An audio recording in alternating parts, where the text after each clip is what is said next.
Bonjour tout le monde, je vous retrouve pour cette nouvelle méditation guidée. Aujourd'hui, ce sera un entretien RH. Dois-je l'embaucher? On va répondre à cette question de manière très claire et très précise durant toute la méditation guidée. Ce sera une méditation qui vous amènera à un mode binaire, oui ou non. Si vous avez déjà suivi certaines de mes méditations, dans les dernières, je vous amenais à avoir un degré, parfois, selon les méditations, un degré de 0 à 100%. Là, l'idée, c'était pas d'avoir un degré de 0 à 100%, puisque quand on fait un entretien RH, l'objectif, c'est d'embaucher la personne.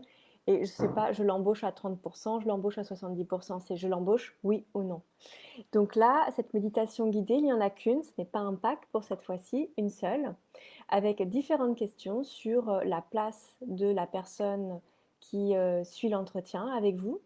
Ça, son adaptabilité par rapport à l'entreprise, si elle a sa place dans l'entreprise, si elle a sa place aussi dans l'entreprise, mais sur ce poste en particulier, parce que parfois vous pouvez avoir une personne en entretien qui n'est pas la bonne personne pour ce poste, mais pour autant qui serait vraiment la bonne personne pour une autre mission dans votre entreprise. Alors, la méditation guidée, dois-je l'embaucher? Je ne l'ai pas ciblée sur un type de profil. C'est-à-dire que vous pouvez l'utiliser pour un CDI, un intérim, un stagiaire, euh, par exemple pour de l'aide à domicile. Une entreprise d'aide à domicile vous envoie une infirmière, une femme de ménage. Vous voulez savoir si c'est la bonne personne ou si vous aimeriez que l'entreprise vous propose un autre profil. C'est pareil. Dois-je l'embaucher? C'est vraiment très large. Elle est construite de manière à ce que vous puissiez l'utiliser pour voilà, tous les cas possibles. Et bien évidemment, la question finale, après un déroulé de questions, toujours c'est oui, non, eh bien, dois-je l'embaucher, oui ou non. Voilà.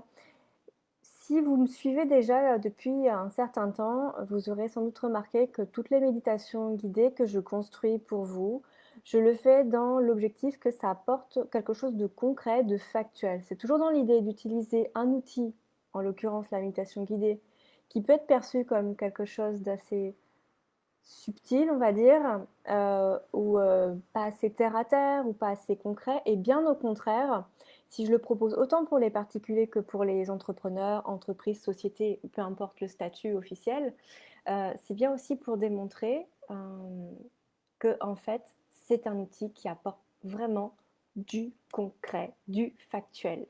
À savoir comment on l'utilise évidemment. La méditation peut être, vous le savez aussi, utilisée seulement pour se détendre, tout simplement. Effectivement, on n'obtient pas forcément quelque chose de factuel, ça dépend comment on l'entend, mais pas factuel pour une entreprise peut-être, à part si on mesure le stress, mais vous me comprenez, je pense.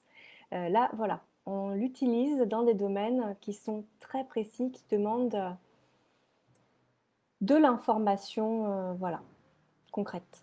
Et c'est ce que je veux vous montrer aussi en vous proposant tous ces sujets différents, c'est que cet outil de méditation est utilisé pour du concret. Voilà.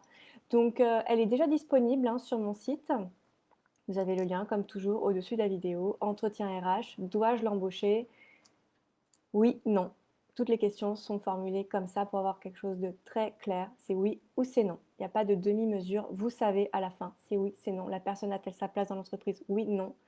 Euh, et à la fin, dois-je embaucher, oui ou non? Et vous pouvez l'utiliser pour tous les profils, stagiaire, intérim, CDI, CDD, peu importe. Voilà. Je n'ai pas ciblé dans la méditation, ça reste très ouvert. Vous pouvez l'utiliser pour un maximum de situations. Je vous laisse avec ça. Je vous dis à très vite dans 2 jours avec une nouvelle méditation. Ou peut-être demain. Je reviendrai peut-être demain finalement. À voir. Bon, je vous retrouve très vite. À bientôt.